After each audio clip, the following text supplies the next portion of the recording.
I've just been reading one of my favourite stories, the story of the Snow Queen and Kay and Gerda, and I think it's something that's enduring, this idea of being terrified, the idea of being kidnapped, the idea of being seduced into something which seems to be much nicer and finding it's much worse, and being saved by the love of somebody who drops tears on you, and the beautiful recurring image of a rose blooming and summertime.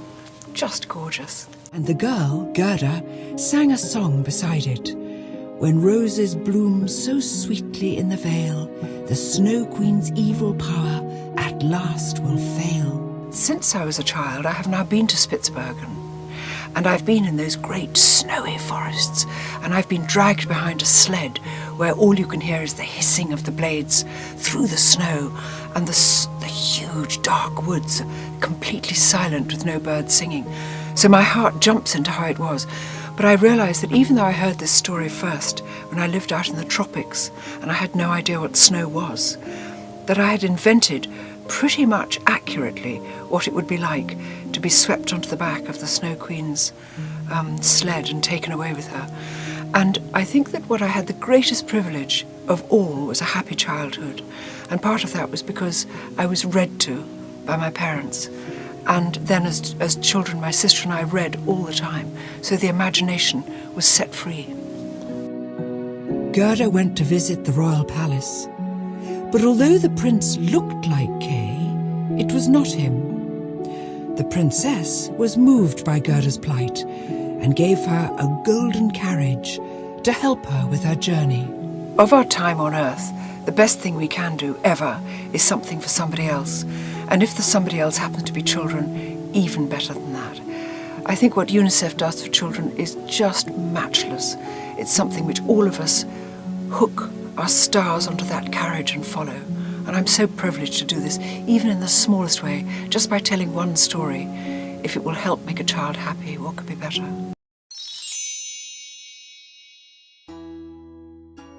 Well, I've just done a reading of The Nightingale, and it wasn't a story I knew terribly well. Most of the others I was more familiar with, but this one I wasn't. And it's beautiful, and it has a great moral to it, how all of us work best under freedom. And I thoroughly enjoyed doing it. The Emperor of China. I got to be the Emperor of China. I've always wanted to do that.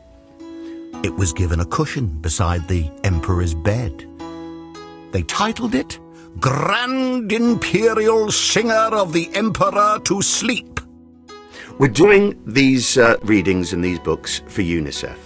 And it seems appropriate, doesn't it, that what we're doing is for children, if you know what I mean. Hopefully people will want to download these, pay a little nominal amount of money to listen to these, maybe play them to their kids, and then that money will go towards helping the children of the world. It's a wonderful concept, and I'm so proud to have been asked to be part of it.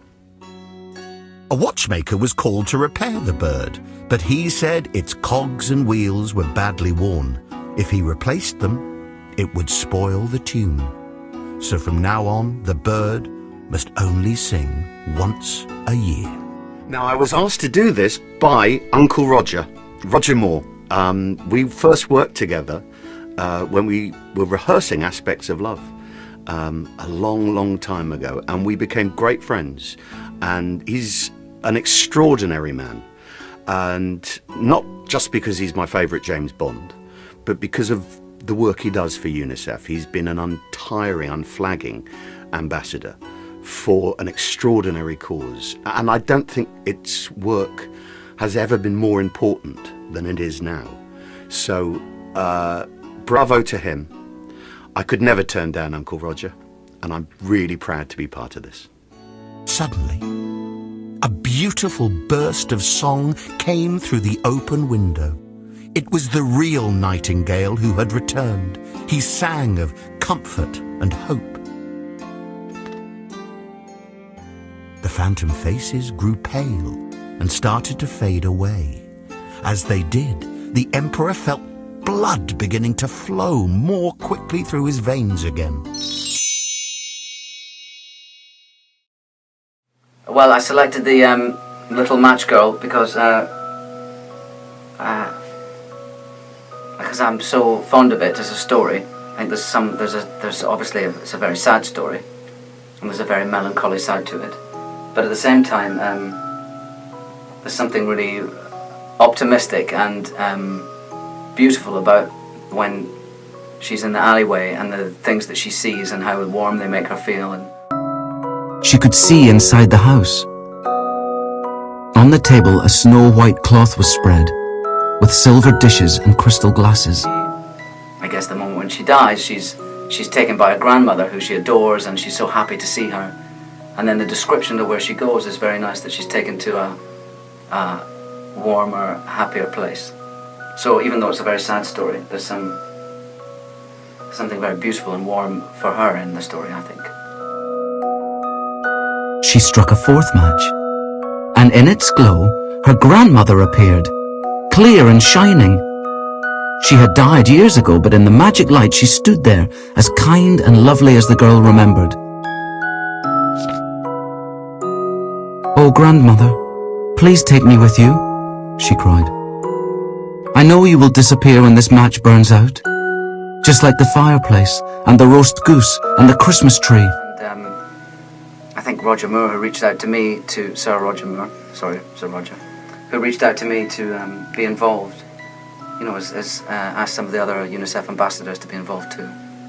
And it's an easy thing for us to do, and it's a charity that is very close to my heart. I've been working with UNICEF since 2004, and I've always been so impressed with the work that they do. The kids that I've met who they help are incredible, spirited little people. The next day, at the cold hour of dawn, passers-by found the poor girl in the alleyway. At first they thought she was asleep, for there was a rosy glow in her cheeks and she seemed to be smiling. But then UNICEF itself is at the ground level, working with the kids and helping kids, and in disaster zones, taking kids, schools and boxes to kids and making sure they have clean water, and looking after the children who are in trouble. But they're also working at government level to try and stop some of the issues that affect the children, and always putting children's rights first when they're often not put first. So I've always been really proud to work with them, and so to be asked to do this was a simple thing for me to do, and every penny that UNICEF get goes a long way. I know that, I've seen it with my own eyes. So. I've just read one of the greatest fairy stories, one of the greatest stories for children ever written, The Ugly Duckling by Hans Christian Andersen. It's a story I knew when I suppose my mother read it to me when I was 4 or 5 years old, and I loved it because it was beautiful. But when you read it now as an adult, you see in it so much more. It's the story, really, the primal story about bullying and about self-belief. And in an age now where we're concerned about how gay children, for example, feel different and are bullied and are made to feel dreadful and made to feel different and not part of the ordinary, in a world in which people who are not good at athletics, for example, are made to feel weedy and geeky, in a world in which anybody doesn't fit as a child in particular. The news is that it can get better, and that you can grow into something splendid, and that the bullies and those who think everybody should be the same are the ones who always end up as the drunken tramps sitting in the doorways. "Leave him alone. He's not doing any harm," quacked Mother Duck. "He's too big and strange," the handsome Drake replied. It is just a genuinely marvellous tale. I don't think I could love anybody who wasn't moved and engaged by it.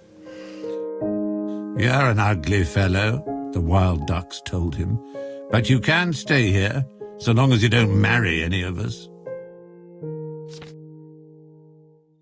But the poor ugly duckling wasn't thinking of marriage. He just wanted to hide away in the reeds where no one could see him and mock him.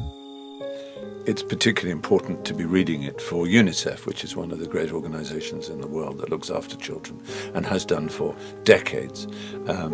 It goes into dangerous places, and it looks after the educational and the cultural and the living standards that children all around the world have, and tries to improve them, and improves them in all kinds of ways, and not least, of course, is culture and education, and in giving them a chance to achieve their potential. Even a dog won't eat me, the poor duckling thought. He didn't know whether to be glad or sad.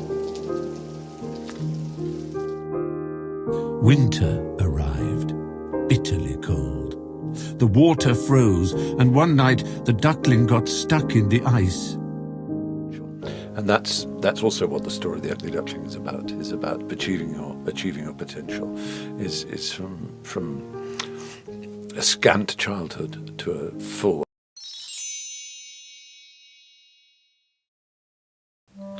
Well, I just read a children's story, which will be on sale, obviously, and in the hope of making some money for a children's charity, and that's very important to me. I do children's charities more. I don't do many adult charities. I'm one of the trustees of the NSPCC and everything like that, and I've always done a great deal for children. For a start, they're the only ones who can't help themselves, you know. And I have a very soft spot for them. I have 3 grandchildren, so I've always lived in a very family atmosphere. I'm a big family man, and children have always figured very heavily. And so anytime anyone asks me to do a charity for children, they've got me. And so I always turn up. It was a long way, and he had to pass through a dark forest when a terrible storm blew up. He saw a nearby farmhouse and knocked on the door, but the farmer's wife wouldn't let him in. Well, it's all different now, you see, because these will go out on DVD, videos, you know, computers, iPads, everything. When I was a boy, you just heard either the teacher told you stories in school, then once of course you started to read, you could read stories. And I was a great reader. I was always interested in stories, right from Little Bo Peep straight through on up. And I was allowed in the senior library by the time I was 12. And so I was a very good reader, but I love stories. I still love stories to this day. Little Claus watched through the window as the farmer's wife quickly hid the food and wine in the oven, made the sexton hide in a large chest. When the farmer approached the house, he saw Little Claus on the haystack. "Who's up there?" he called. "It's a terrible night. Come inside for some shelter." Inside, the guilty-faced farmer's wife served them some plain porridge. Little Claus would have much preferred the grilled fish and wine hidden in the oven, so he kicked his sack, making the hide squeak. But I think it's terribly important. And I think it's terribly important that not only that children be told stories, but they should start to read stories, you know, reading.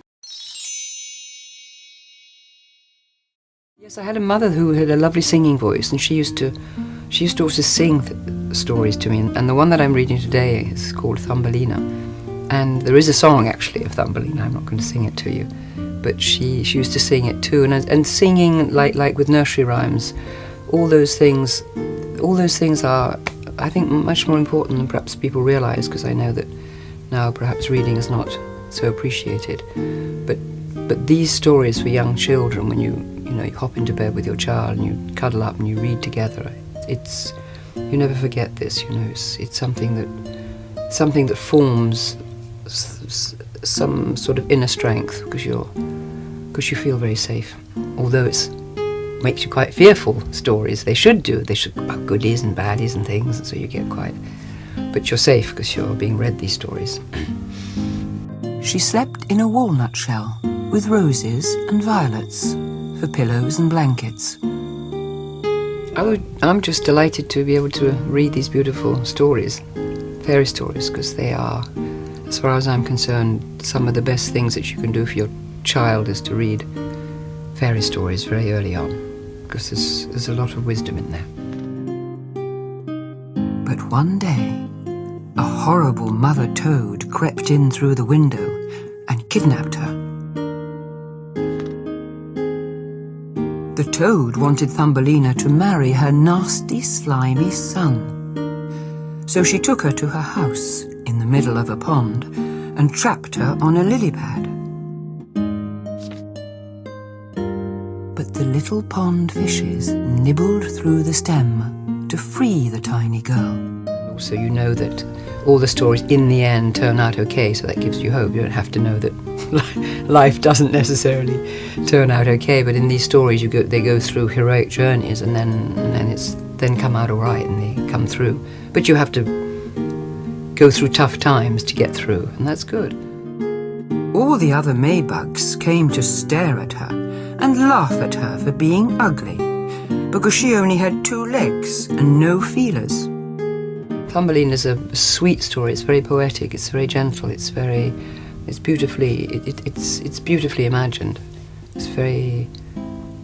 There's great sweetness in there, but at the same time there's danger and there's sadness and there's longing and there's cold and you're left alone, and so all the major things that we go through in life are all in these stories, but they're represented in a way that you can actually you can get close to them and you can think about them as a child, and they can think about what all the insects go through and the little animals go through and how the flowers protect them and how the birds come and help them.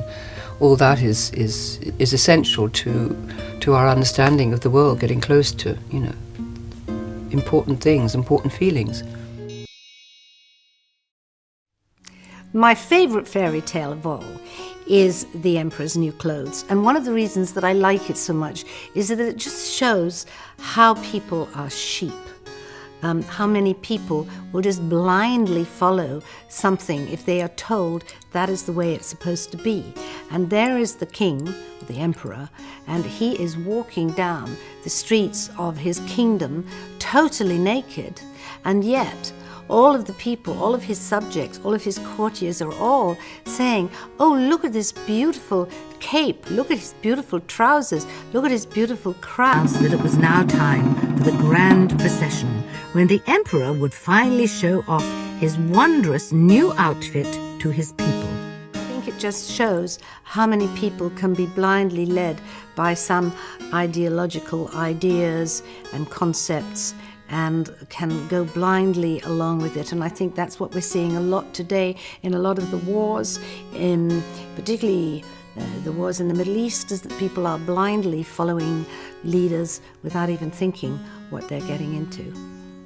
Does this mean I'm an idiot and unfit for office because the clothes are invisible to me? He asked himself.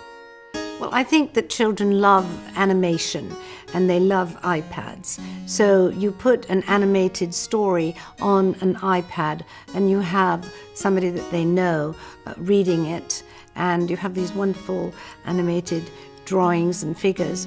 And I think it's something that children, wherever they are in the world, will really love and appreciate. For they had all heard the rumours about the magic material, and no one wanted to be found stupid for not being able to see it. Well, I've always loved fairy tales. When I was a child, I had all of these wonderful fairy tale books. There was the green fairy tale book, the blue, the purple, and all these wonderful stories by Hans Christian Andersen and Grimm's. So when they told me about the UNICEF project, in which I was going to read and other people were going to read a fairy tale to help the children, I thought it would be wonderful, because UNICEF really does help the children, and children are our future, and children are the people in the world who should be looked after the most. Like the first minister, he was too scared to tell the truth, so he told the emperor that the clothes were wonderful. They are made of the richest silk in a dazzling rainbow of colours. I was spellbound.